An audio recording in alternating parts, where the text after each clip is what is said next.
अस्सलाम वालेकुम। तो लास्ट लेक्चर में हमने चैप्टर नंबर 2 स्टार्ट करा था, basics of programming in C plus plus. आज हम उसी चैप्टर को कंटिन्यू कर रहे हैं। हम आज जो है वो मशीन लैंग्वेज और असेंबली लैंग्वेज के बारे में डिटेल लैंग्वेज में डिस्कशन करेंगे।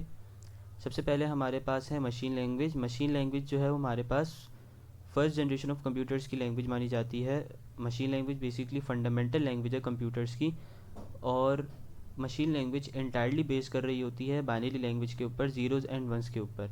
हमारे पास यहाँ पे ज़ीरोज़ एंड वंस जो है वो ऑफ एंड ऑन को शो कर रहे होते हैं इलेक्ट्रिकल सिग्नल्स के तौर पे। हमारे पास अब एग्जीक्यूशन की बात कर लेते हैं। जो हमारे पास कंप्यूटर्स का सीपीयू होता है वो सिर्फ बाइनरी लैंग्वेज को ही प्रोसेस कर सकता है और इसी को ही अंडरस्टैंड कर रहा होता है, और इसी लैंग्वेज को एग्जीक्यूट कर सकता है विदाउट एनी ट्रांसलेटर।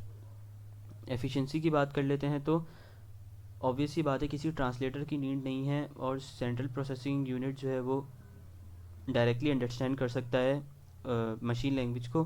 तो इसी वजह से एफिशिएंसी बढ़ जाती है और कोई भी प्रोग्राम जो है वो इंस्टेंटेनियसली एग्जीक्यूट हो जाता है।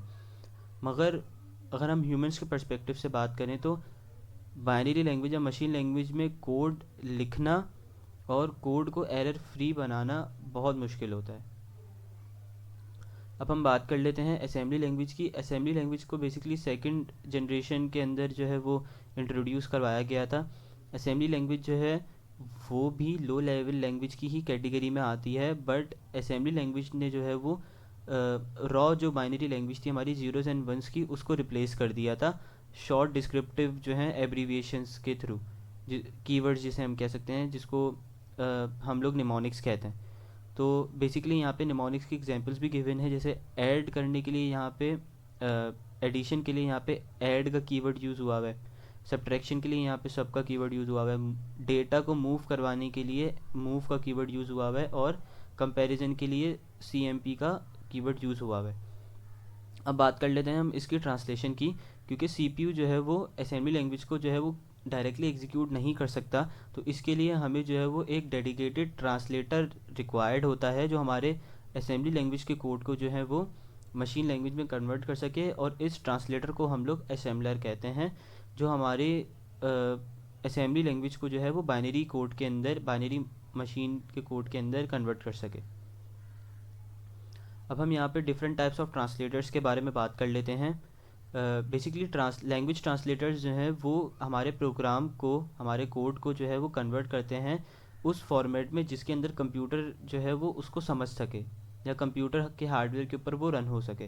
हमारे पास 3 प्राइमरी टाइप्स हैं ट्रांसलेटर्स की। सबसे पहली टाइप है हमारे पास असेंबलर। असेंबलर जो है वो हमारे पास स्पेसिफिक लो लेवल ट्रांसलेटर है जो हमारी असेंबली लैंग्वेज के प्रोग्राम को जो है वो मशीन कोड के अंदर कन्वर्ट करता है। बेसिकली हमारे पास जो निमोनिक्स कोड्स होते हैं असेंबलर के अंदर, उनको जो है वो सिस्टमेटिकली जो है वो एग्जैक्ट बाइनरी इक्विवेलेंट्स के अंदर कन्वर्ट कर रहा होता है ताकि सीपीयू के अंदर जो है वो सही से एग्जीक्यूट हो सके। सेकंड हमारे पास है कंपाइलर। कंपाइलर हमारे पास जो है वो हाई लेवल लैंग्वेज ट्रांसलेटर है जो कि हमारे एंटायर कोड को एक सिंगल गो के अंदर जो है वो कन्वर्ट करता है मशीन कोड के अंदर। हमारे पास जो है वो कंपाइलर के थ्रू एक फ़ाइल जनरेट होती है जो हमारे पास एग्जीक्यूटेबल फ़ाइल भी कहलाती है, डॉट जिसकी एक्सटेंशन .exe होती है, और इसको हम लोग ऑब्जेक्ट कोड भी कह रहे होते हैं। और अगर हमारे पास कंपाइलर, जब हमारे पास कोई प्रोग्रामिंग का कोड कंपाइलर के थ्रू जा रहा होता है और अगर इसके अंदर कोई एरर फाउंड होता है, तो जो एरर हैं वो लिस्ट के मतलब लिस्ट आउट हो जाते हैं at the end of the scan. ये हमारे पास कंपाइलर जो है वो हाईली एफिशिएंट होता है और प्रोग्राम जो है वो बहुत तेज़ी से एग्जीक्यूट होता है जब एक मरतबा कंपाइल हो जाता है, और ये मोस्टली यूज़ हो रहा होता है C++ के अंदर।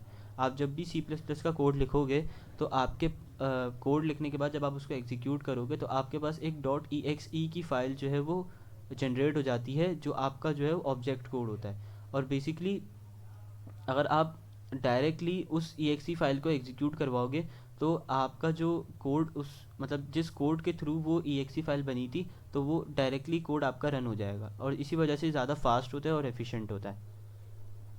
थर्ड टाइप है हमारे पास इंटरप्रेटर। इंटरप्रेटर भी जो है वो हाई लेवल लैंग्वेज ट्रांसलेटर है जो हमारे पास कोड को एग्जीक्यूट करता है और ट्रांसलेट करता है लाइन बाय लाइन। अब हमारे पास जो है वो यहाँ पे कोई ऑब्जेक्ट कोड की फ़ाइल नहीं बनती, ठीक है।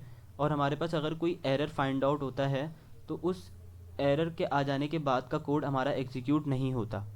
हमारे पास डायरेक्टली लिखा हुआ आ जाता है कि हमारे पास किस लाइन के ऊपर एरर आया है। ये हमारे पास इंटरप्रेटर को यूज़ करके हमारे पास बहुत अच्छे अपॉर्चुनिटी होती है कि हम डीबगिंग जो है वो ज़्यादा बेहतर तरीके से कर सकते हैं। अगर स्पीड की बात करें, जो इंटरप्रेटर जो है वो ऑब्वियस सी बात है, जब लाइन बाय लाइन एग्जीक्यूट कर रहा है तो इसको ज़्यादा टाइम लगेगा एज़ कम्पेयर टू कंपाइलर, क्योंकि कंपाइलर हमारे पास वन गो में एग्जीक्यूट करता है और उसके बाद एक ऑब्जेक्ट कोड जो है वो बना के दे देता है। हमारे पास जो इंटरप्रेटर है वो कॉमनली यूज़ होता है पाइथन लैंग्वेज को ट्रांसलेट करने के लिए, क्योंकि पाइथन लैंग्वेज के वैसे नॉर्मली दोनों भी यूज़ कर सकते हैं, मगर मोस्टली आईडीईज़ के अंदर जो है वो पाइथन को ट्रांसलेट करने के लिए इंटरप्रेटर को यूज़ कर रहे होते हैं। So that's all for this lecture.